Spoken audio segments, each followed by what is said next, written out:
यूहन्ना रसूल का अंजीली बयान उसका 5वां बाब पहली 9 आयत तलावत कीजिए।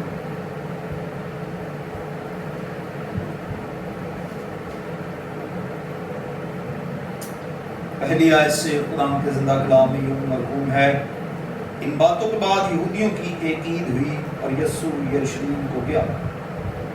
यरूशलेम में भीड़ दरवाजा के पास एक हाउस है जो अब्रानी में बैत सदा कहलाता है, और उसके 5 बरामदे, उनमें बहुत से बीमार और अंधे और लंगड़े और मुर्दा लोग जो पानी के हिलने के मुंतजिर होकर पड़े थे, क्योंकि वक्त पर खुदाम का फरिश्ता हाउस में उतरकर पानी हिलाया करता था। पानी हिलते ही जो कोई पहले उतरता सो शिफा पाता, उसकी जो कुछ बीमारी क्यों ना हो। वहाँ एक शख्स था जो 38 बरस से बीमारी में मुब्तला था।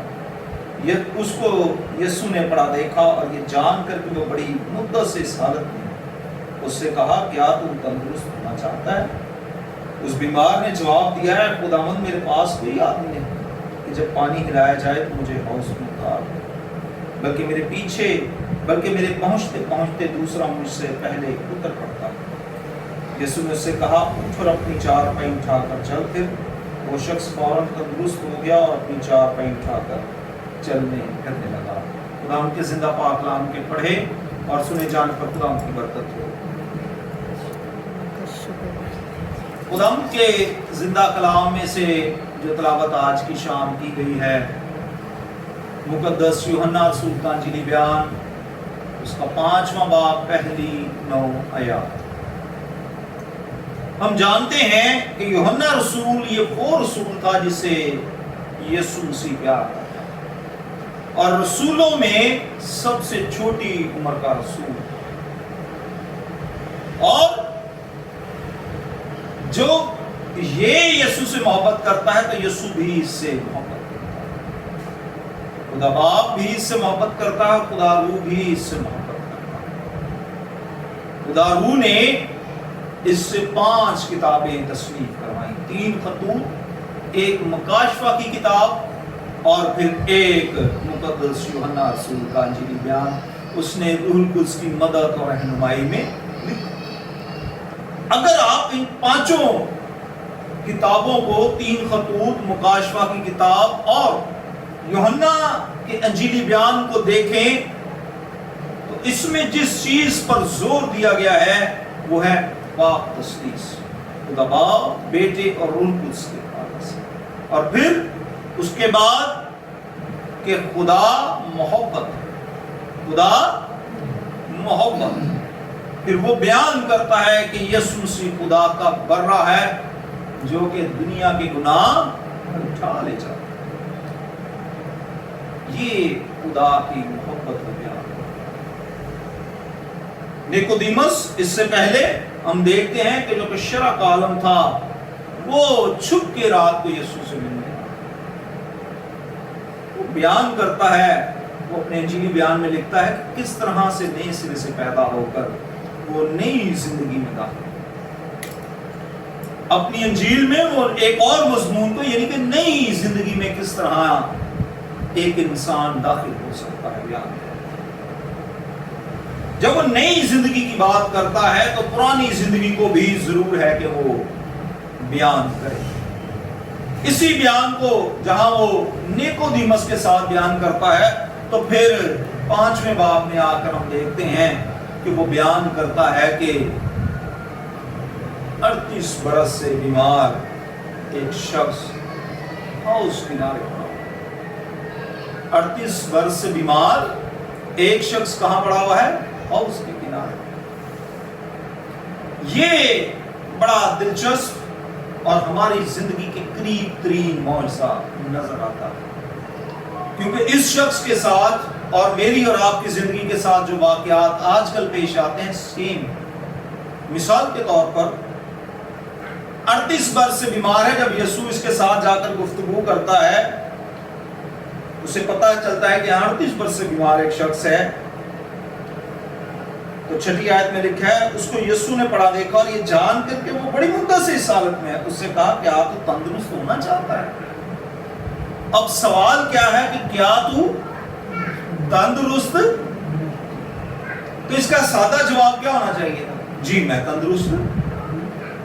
سادہ جواب کیا تھا کہ جو میں تندرست. اس نے یہ جواب نہیں دیا. اس نے کیا جواب دیا کہ میرے پاس کوئی آدمی ہی نہیں ہے تو میں کیسے تندرست ہوں؟ کون مجھے حوض میں اتارے, کون مجھے پانی میں اتارے کہ میں شفا کو حاصل. وہ اپنی زندگی میں مگن ہے, اس کو اس بات سے کوئی غرض نہیں کہ دنیا میں جو قریب قریب کام ہے وہ کیسے ہو رہے ہیں.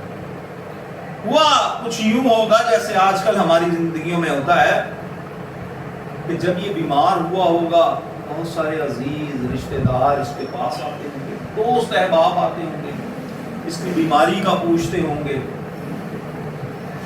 جب بیماری کا عرصہ لمبا ہوا تو سب سے پہلے یاد رکھیں کس نے چھوڑا؟ دوستوں نے چھوڑا. کیونکہ مصرف بیٹے کو ہم دیکھتے ہیں کہ مصرف بیٹے کی زندگی میں سے بھی سب سے پہلے وہ دوست نکلے تھے جو اسے اس گھر سے باہر لے کر آئے, جو گھر سے باہر لے کر آئے تھے, مصیبت سے لے کر مصیبت میں جنہوں نے ڈالا سب سے پہلے وہی نکل گئے. یہاں بھی ہم دیکھتے ہیں پھر آہستہ آہستہ وہ رشتہ دار, وہ لوگ جو کہتے تھے بھائی ایسا کر لیں تو آپ شفا پائیں گے, بھائی ایسا کریں تو آپ شفا پائیں گے.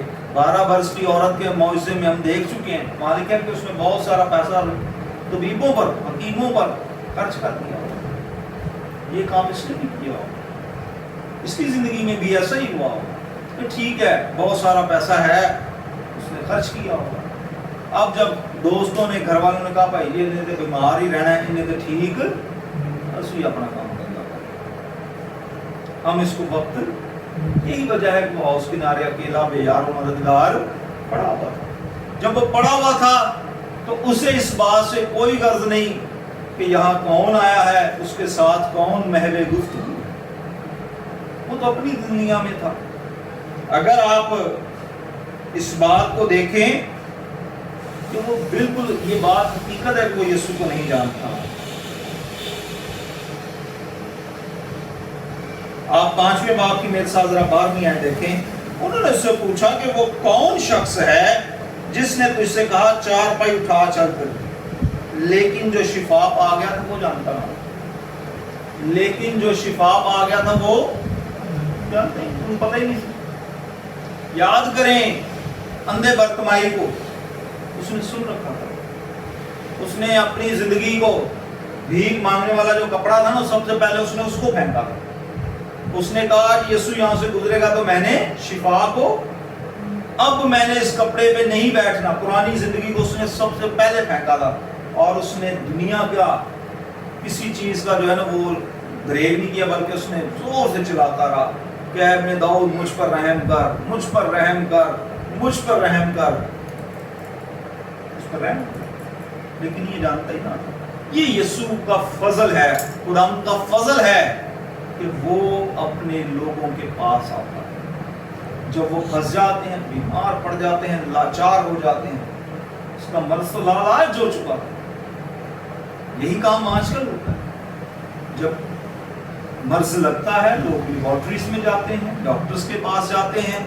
ڈاکٹر کہتے ہیں جی یہ ٹیسٹ لکھیں, یہ ٹیسٹ دیں, یہ کروائیں, یہ کروائیں. پھر اینڈ میں کیا ہوتا ہے؟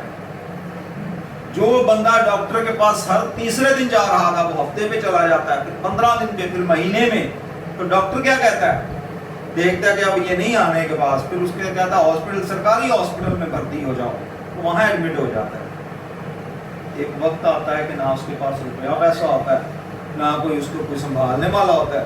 ڈاکٹرز کہتے ہیں بھائی اس کو جواب ہے ہماری طرف سے, لہذا آپ اس کو اٹھاؤ اور گھر لے جاؤ. بچ گیا تو ٹھیک, ورنہ خدا کی. پورے پروسیس میں آپ دیکھیں مسٹیک کیا ہے. پورے پروسیس میں مسٹیک یہ ہے کہ جو سب سے پہلے کام کرنا تھا, ڈاکٹر نے کہا دعا کریں, بچ گیا تو ٹھیک, ورنہ خدا کی مرضی. ٹھیک ہے دنیا سے سلام علیکم, جاتا ہے تو جائے. دعا تو شروع میں پہلے دن کرنی تھی, جب ڈاکٹر کے پاس جانا تھا دعا اس دن کرنی. اور یہاں دعا کب کی جا رہی ہے؟ جب کہانی यसू इसे कहता है अपनी चारपाई उठा और चल। जब इसने शिफा पा ली तो दूसरी दफा जब यीशु से ये मुलाकात इसकी होती है तो उसको पूरी कहानी जो है बताई जाती है। आप मेरे साथ 14वीं आयत से देखें। इन बातों के बाद वो यीशु को हैकल में मिला। उसने उनसे कहा, देख तू तंदुरुस्त हो गया, फिर गुनाह ना करना, ऐसा ना हो कि तुझ पर इससे भी ज्यादा आफत आए। उस आदमी ने जाकर यहूदियों को खबर दी कि जिसने मुझे तंदुरुस्त किया है वो यीशु। वो कौन है जी? यहाँ दो सबक हमें मिलते हैं। पहला, कि वो जानता ना था, यीशु से दोबारा मिला, जान गया। उसने जाके क्या कहा? पहले ये कि यीशु ने उससे कहा कि तूने गुनाह, यानी कि जिस जिंदगी में दोबारा था, पहले था, जिस वजह से तू बीमार हुआ था, उसमें वापस नहीं जाना, उस जिंदगी में वापस नहीं जाना। दूसरा ये था कि जब उसने खुदावंद को कबूल किया, अपनी जिंदगी को तब्दील किया, तो वो जाकर यहूदियों को बड़ी दिलेरी से क्या करता है? गवाही देता है। क्या करता है? गवाही देता है। शिफा के बाद सबसे अहम काम क्या है? गवाही का। शिफा के बाद सबसे अहम काम क्या है? वो जाकर अलानिया गवाही देता है कि जिसने मुझे शिफा दी वो कौन है? यीशु। वो शर्माया नहीं है, झिझका नहीं है, बल्कि ना ही वो डरा है। मुझे एक बड़े अच्छे वाक़े की याद है कि यहाँ सेंट एंड्रयू में चर्च ऑफ पाकिस्तान में हमारे एक बुजुर्ग, उन्होंने कहा कि मैं एक बड़े अदारे में जॉब करता हूँ, 35 साल मैंने वहाँ जॉब की। खुदा का शुक्र है, खुदा ने मुझे बहुत अच्छी बरकत दी हैं, अच्छा घर दिया, गाड़ियाँ दी हैं, सब चीज़ें दी हैं। जब वो गवाही दे रहा था वहाँ पर पुलपट पे, तो उसने कहा कि मैंने 35 साल वहाँ जॉब की, पर किसी को पता नहीं कि मैं कौन, किसी को ये नहीं पता मैं कौन, मैं वसीम, ये नहीं किसी को पता।